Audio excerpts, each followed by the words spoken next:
My name is Faith, and like many people who are identified as being white and who grew up in the American South, I have a history of white supremacy in my family.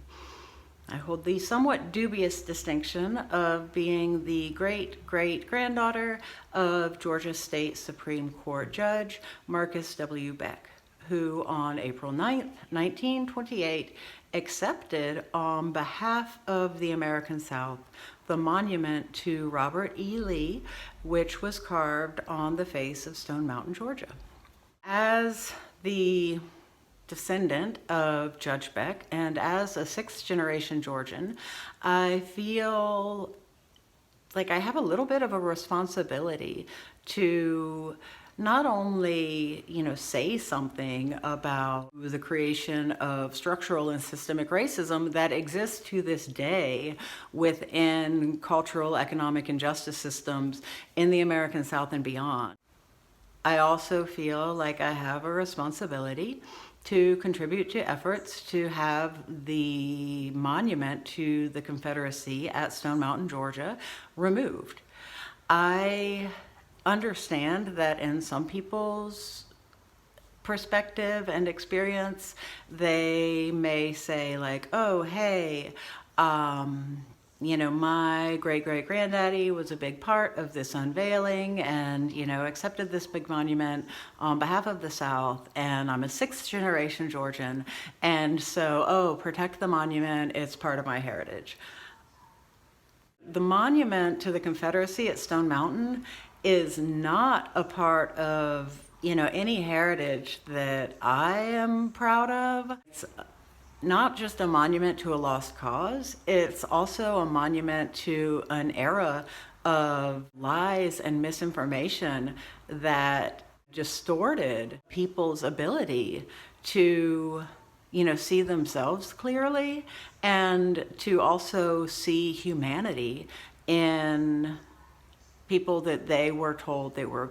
really different from, because it was in the best interest of, a very small group of elite ruling class landholders and business people and lawmakers to ensure that poor whites and poor blacks did not recognize a sense of solidarity with one another, because the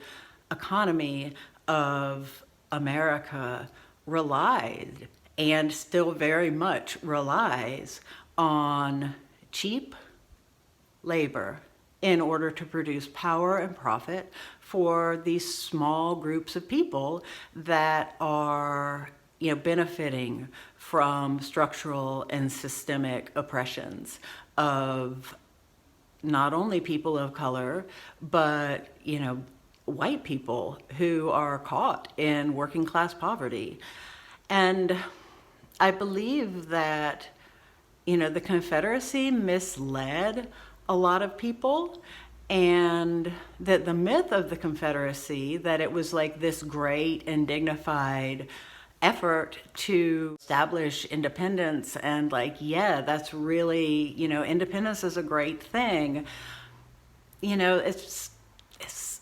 a myth. Confederacy, was an effort to protect the economic system. I believe that they were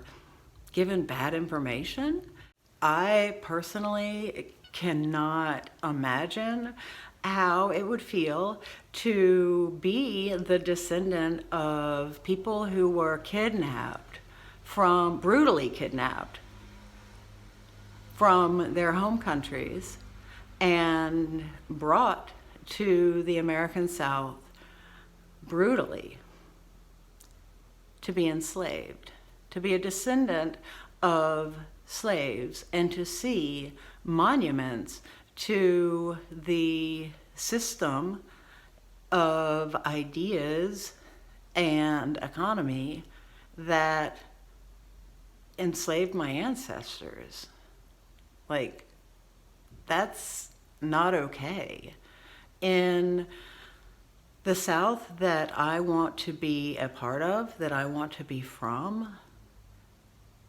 people can recognize that there were some grievous mistakes made, and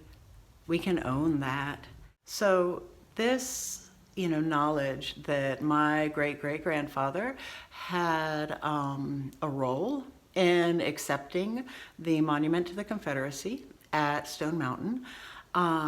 it impels me to contribute to efforts to advocate for the removal of the monument at Stone Mountain, and to continue to do my part to learn about racism, to learn about white supremacy, to unlearn the things that white supremacy has taught me about who I am, and has subtly taught me to